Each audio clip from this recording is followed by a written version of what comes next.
Hello friends, welcome to Velu சமையல். இன்றைக்கி என்ன ரெசிபி பார்க்க போகிறோன்னா மாங்காய் தொக்கு. அது நம்ம எப்படி செய்வோம்னு பார்ப்போம் வாங்க. இப்போ நம்ம 2 மாங்காய் எடுத்துருக்கோம்.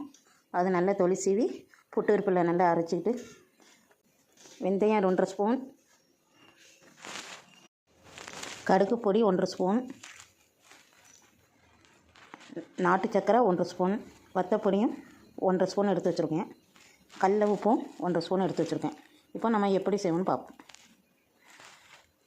இப்போ நம்ம செக்கெண்ணெய் நல்லெண்ணெய் ஒரு 100 எண்ணெய் மாதிரி ஊற்றினா நமக்கு தொக்கு வம்பாகாது, ரொம்ப நாளைக்கு இருக்கும், கெட்டும் போகாது. நல்லா காஞ்சிடுச்சு.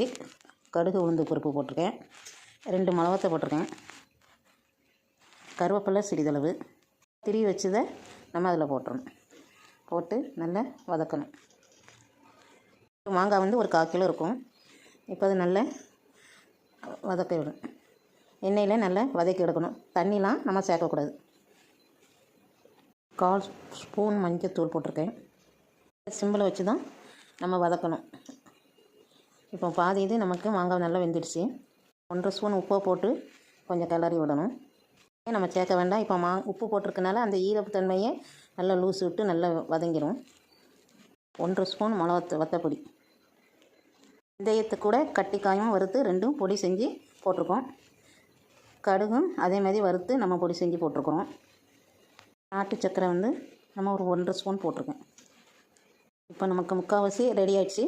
நல்லா இப்போ பாத்திரத்தில் நல்லா ஒட்டாமல் லேகிய மாதிரி நல்லா கிண்டி வருது பாருங்கள். இப்போ நம்ம ஆயில் போகிறோம், வெளியே வந்துடும் பாருங்கள். கும்பலாக நல்லா வந்துடும். என்ன போகிறோம், சைடில் போகிறோம், நல்லா வெளியே கக்க ஆரம்பிச்சிருச்சு. நல்லா இந்த சேசில் நம்ம இறக்கிடலாம். நல்லா லேகிய மாதிரி நல்லா வந்துட்டு எண்ணெய் நிறைய வெளியேற ஆரம்பிச்சிட்டு நம்ம இறக்கிடலாம். இப்போ மாங்காய் தொக்கு நம்ம ரெடி பண்ணியாச்சு. இப்போ நம்ம அடுப்பை ஆஃப் பண்ணிடலாம்.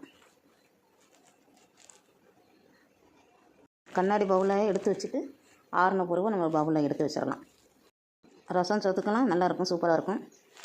இந்த ரெசிபி உங்களுக்கு பிடிச்சிருக்குன்னு நினைக்கிறேன். நீங்களும் ட்ரை பண்ணி பார்த்து கமெண்ட்டில் சொல்லுங்கள். தேங்க்யூ.